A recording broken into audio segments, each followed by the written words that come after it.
Hey, folks. I'm Camille Who Armstrong, the performing arts Renaissance woman. For over 40 years, I've worked as a performer, educator, consultant, and coach. But most importantly, I'm a parent. From classrooms to stages to bedtime routines, I've spent my life nurturing creativity, character, and connection in the next generation. This series is for you, whether you're expecting, learning as you go, or parenting for the first time, or even third time around. I'm here to share the insights, tools, and real talk I've gathered over 4 decades of hands on experience. Welcome to Camille Who, the Child Whisperer. I'm so glad you're here.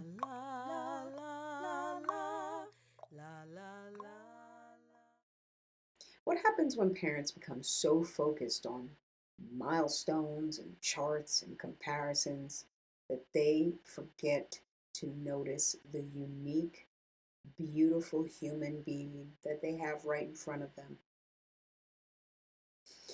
I'm Camille Who, the Child Whisperer. And that's what this video is speaking on today. That's what I'm speaking about today.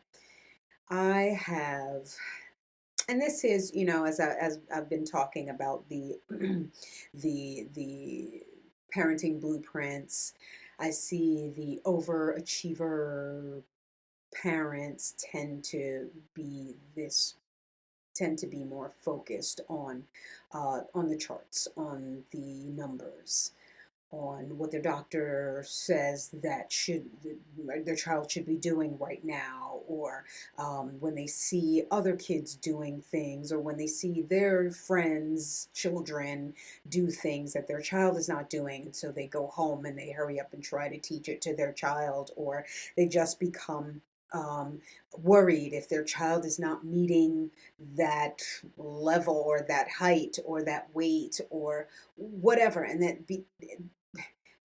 and then just completely miss the amazing, unique human that is growing in front of them. I have spoken to children, I've spoken to parents and who have focused on when do you think they're going to walk, and when do you think they're going to talk, and when do you think they're going to start chewing and getting teeth, and I'm like, yeah, but do you realize that your child has a musical ear?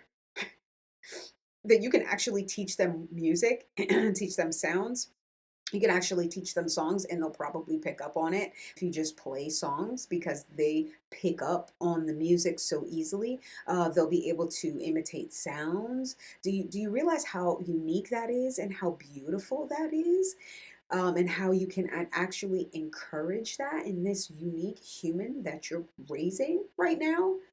My goodness, and there's so many beauties that, first of all, we are all so uniquely made, that we're so unique, so different from each other. We were made to have these different gifts that I can serve the world with my gift, and each individual has a gift or has gifts that they can also serve the world. Not any one person can do everything. And that's the whole point of having community, is that I need you and you need me. And instead of focusing on what you think your child should be doing based on what the books say, or what the charts say, or what your doctor says, or anything like that, like, it is so much more important for you to see your child, meet them where they're at, and then take what you see that they have and then encourage that, because that is encouraging their own uniqueness, and that is also teaching them to become confident in who they are, how they learn, and not make comparisons with themselves and other people. That's a great life skill, because, let's face it, how many of us have compared ourselves to other people, compared our lives to other people's lives, and it's never gonna help. It never helps. In fact, it just makes us feel worse about ourselves. And I think this world tends to do that. We tend to focus on the one thing that is negative, or the one thing that we can't have. But when we really, really take a look, there are a lot of beautiful, a lot of unique things about what's going on in the world, even as crazy as this world is getting, and getting, and it's been since the beginning of time. Um, there are a lot of beautiful things that are still going on, that are still happening. Um, so, the same way we tend to focus on the negative, or focus on what's not working, or focus on, oh, this didn't make the mark, or focusing on comparisons, the more we do that, the less we really see the actual beauties that we do have in front of us. I said all of that to say we are not meant to develop like identical machines. We're not exactly like each other. This is what you would call cookie cutter. We're not cookie cutter. We are all individual. We're all different. We're all gonna pick up on different things. Like five of us, same age, same sex, can go into a movie theater and have a completely different experience. Five of us can go into a party and have five completely different experiences. Why? Because each one of us is picking up on something differently, maybe different. Maybe I've noticed something with my eyes. Maybe I saw something. Maybe someone heard something. Maybe I touched something. Maybe, that person heard the music of it. Maybe that person just had a conversation with someone. There's maybe that person just ate all the food. Right? We're all having these different experiences because we're all developing differently. And this is the one of those things that I'm so fascinated in observing children, especially being an educator of the arts. I tend to pick up on what a child picks up on. I tend to observe and analyze children in their early years, and sort of pick up on, ooh, this one is an audio. This one learns by audio. This one learns by visual. This one learns by kinetic. Like they have to actually put their bodies into it in order to learn it. And it's so beautiful to see that, because if you can pick that up, then you can start going, okay, I'm going to start teaching you in a musical way. I'm going to start teaching you, I don't know, how to pick up your toys using music. I'm going to start, if you're a visual person, then I'm going to show you these things. Here's step 1, and here's step 2, and here's step 3, and I'm going to show it to you every day or every time, and then you're going to visually see it and be able to recreate it, because you're a kinetic person. Come on, let's go. Let's pick this up together, and we're gonna put that there, and we're gonna pick this up together. I'm gonna. I've I remember a 1 year old baby. I remember taking care of a 1 year old baby. And it was so funny. There were other kids around her older sister, and even my children were around her. And she didn't know that she could, at that point, she didn't know she could just start trying to walk. Until one day I said, okay, let's go. I'm going to pick you, I'm going to prop you up, and you're going to walk. Let's go run after everybody. And everyone's running around, and we're like, see, come on, walk with Meal, walk with Meal, walk with Meal. And then she started to put her feet down, like, oh, wait a minute, I could actually hold myself upright. It was so funny. Like, she didn't know that until I physically did it with her. It was almost like physically giving her the permission. And that's a kinetic learner. Right? That's not someone that's going to pick up on just watching. That's not someone who's going to listen to or see or pick up on patterns, or listen to things in a musical way, or listen to the sound of something and learn it that way. This is someone who actually needs the physical permission. So you walk them through it, you hold their bodies.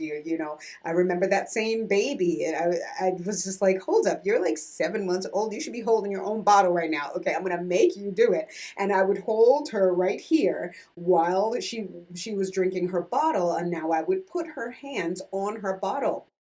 I did that 2 times. The second time I propped a blanket, but then now I just held the bottle in front of her, and then she grabbed it. She knew, oh, right, this is what I'm supposed to do.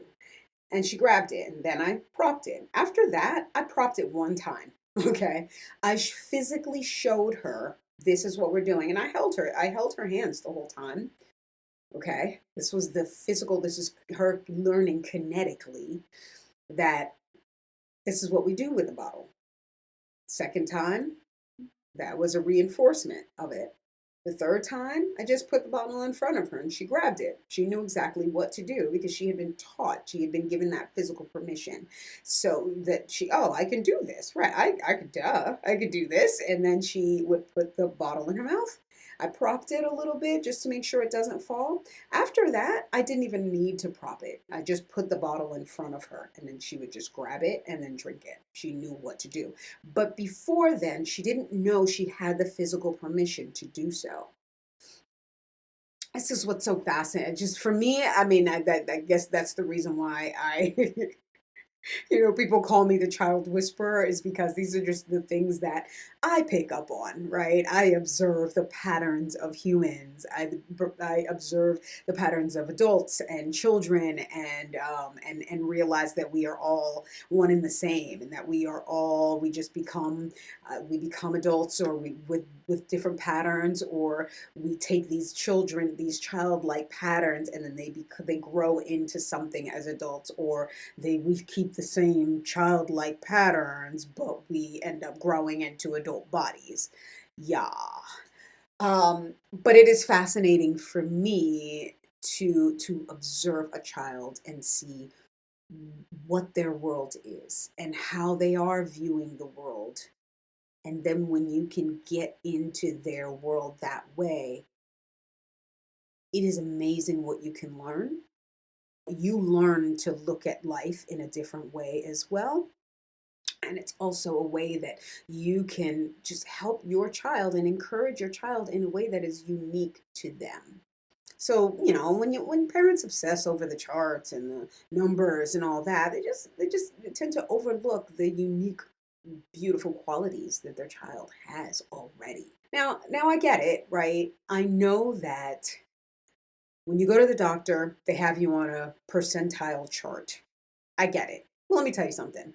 All of my kids were slim. They all just had the slim genes. They just came from slim people. So guess what? They're not going to be in the 99th percentile. They're not going to be even, in fact, they were in the lower percentile because they were always very slim growing up. They weren't going to be overweight. Their BMI was always going to be kind of low, and they weren't going to have just a lot of body fat, and we're just going to be under and then considered underweight. But whatever. If I got worried about that, then I would have a conniption. Like, I wouldn't be able to, because all my kids were very, very slim, you know? But they're all very healthy. They all eat very well. It was scary come teenage years because they were eating me out of house and home, child. But they didn't get big. They just got taller and they just stayed slim. They all are slim. And that's just because genetically you have to know what your roots are, And so I learned to stop paying attention to those charts, the percentile charts, a long time ago. I know that every one of my children learn differently. And so to say, oh, this is where you should be, and this is where you should be, and you should be here with your brother, and you should be doing that and comparing and all of that stuff. Like, listen, I gotta say, I was compared to my twin sister, who was a straight A student, but I learned differently. I am a performing artist. I'm an artist. I learn differently. I look at things, I look at life differently. I color outside the lines. I break lots of rules to think outside of the box. I have created very unique opportunities and experiences for children in the arts and education because that's just how I look at life. But I used to get compared to my sister a lot, and I don't think my mom really knew what she was really doing. Some parents do that but don't really realize that that's what they're doing. And so it made me um, be sympathetic to children who get compared to other kids, or kids who get compared to the charts or the numbers. And I just say, like, let's throw all of that away and let's look at what's so beautiful that's right in front of you. What ends up happening is you go, oh my gosh, my child is not measuring up, or and then your child, you make your child feel inadequate. Like, I felt inadequate. I felt like I wasn't good enough in a lot of ways because I was like, I wish I could just be my sister, because she, at least, she doesn't have to work hard, and she gets straight A's. In fact, she did work hard. I just worked harder in a different way. Put me on a stage and I got your back. Okay? Like, I can shine. I can learn a dance. I can learn a song like that. I can learn patterns, and in music and drums and percussion. I can learn that stuff. Like, that's just how my brain worked. I was a math person. I was not a reading person, because maybe it's dyslexia, but words just jumped off of the page, and it just took me a lot for me to be able to focus and understand words. I could see words and then tell you how to spell them. That doesn't mean I understood what they meant, but I could tell you how to spell them. So I did really well with spelling tests because I understood. I was very good at sequences.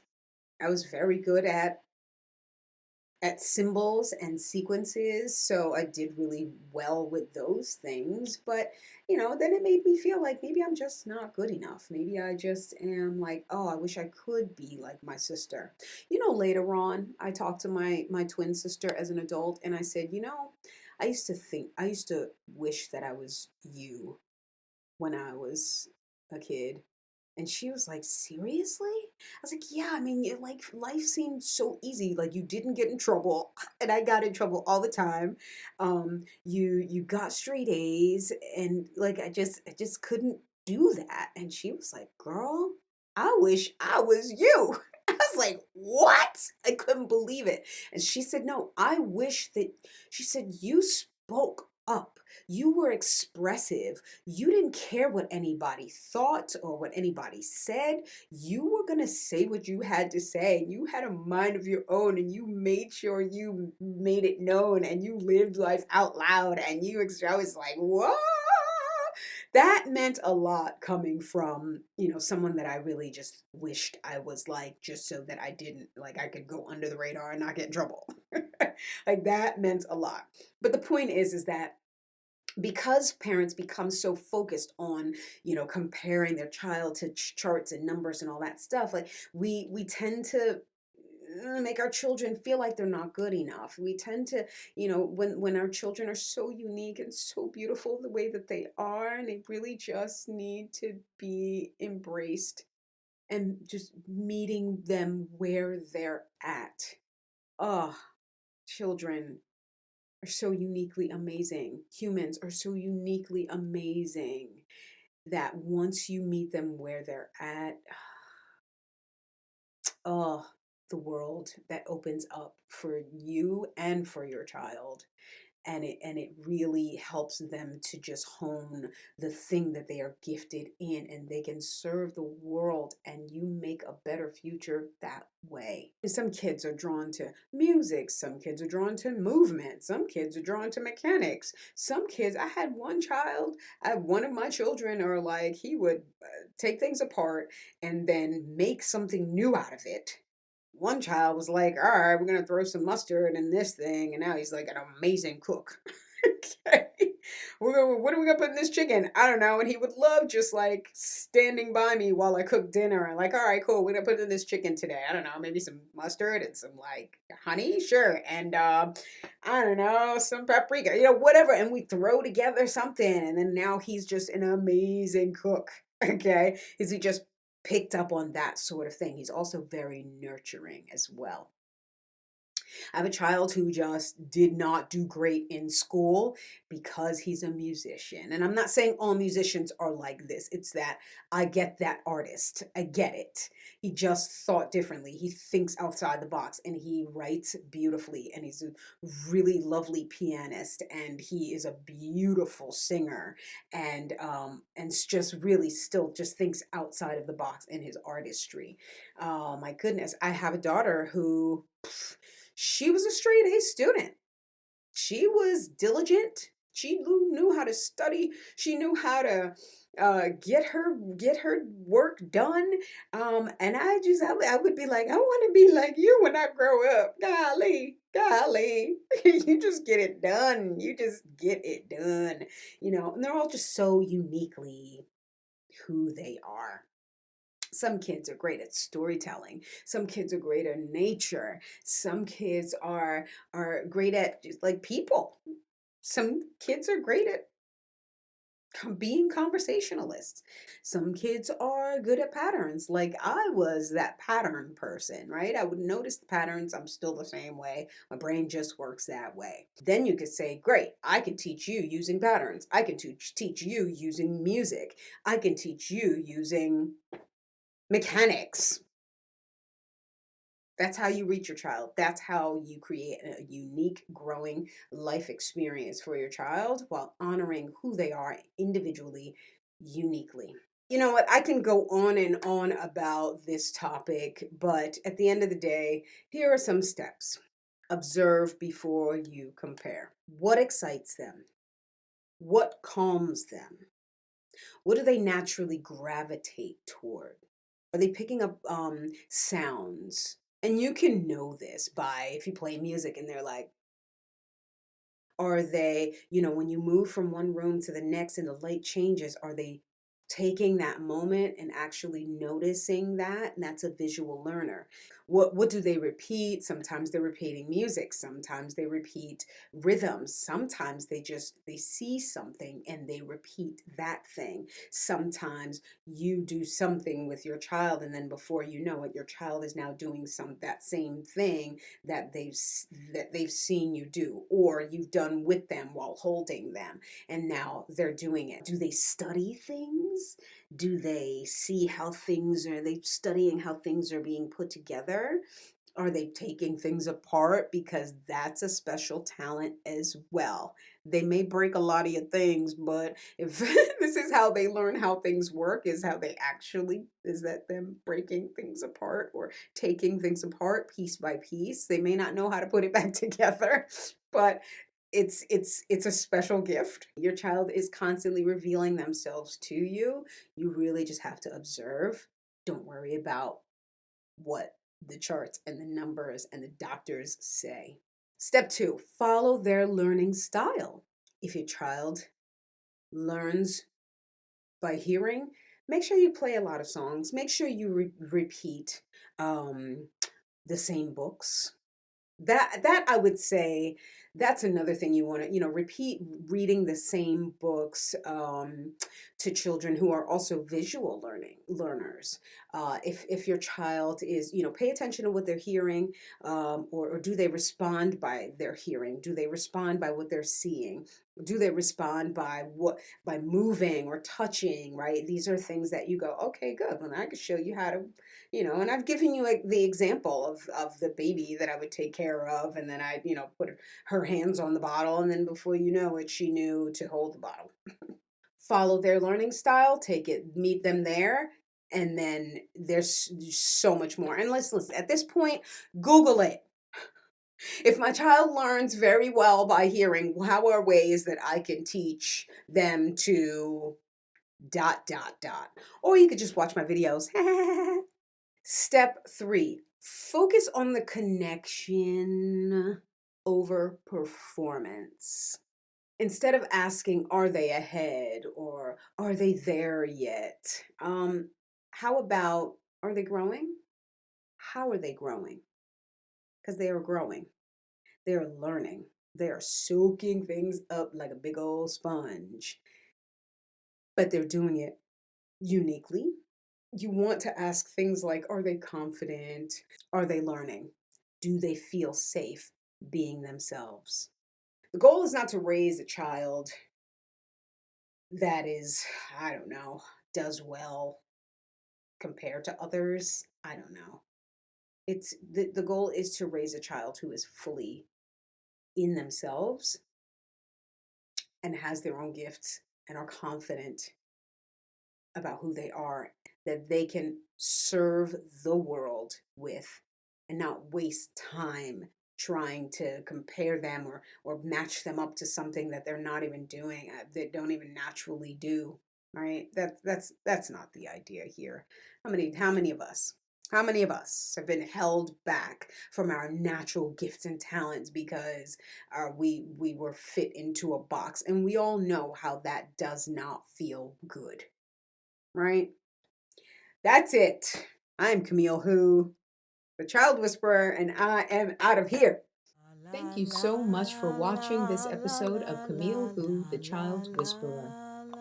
A heartfelt thank you to the generous supporters of the Books and Beyond campaign. This series wouldn't be possible without you. If you're a new or expecting parent, I created Better Parent, Better Future just for you. I empower first-time parents to embrace a positive mindset and navigate those early parenting years with confidence and joy. Click the link in the description to learn more or to find out how we can work together. Until next time, keep showing up, keep growing, and keep leading with love.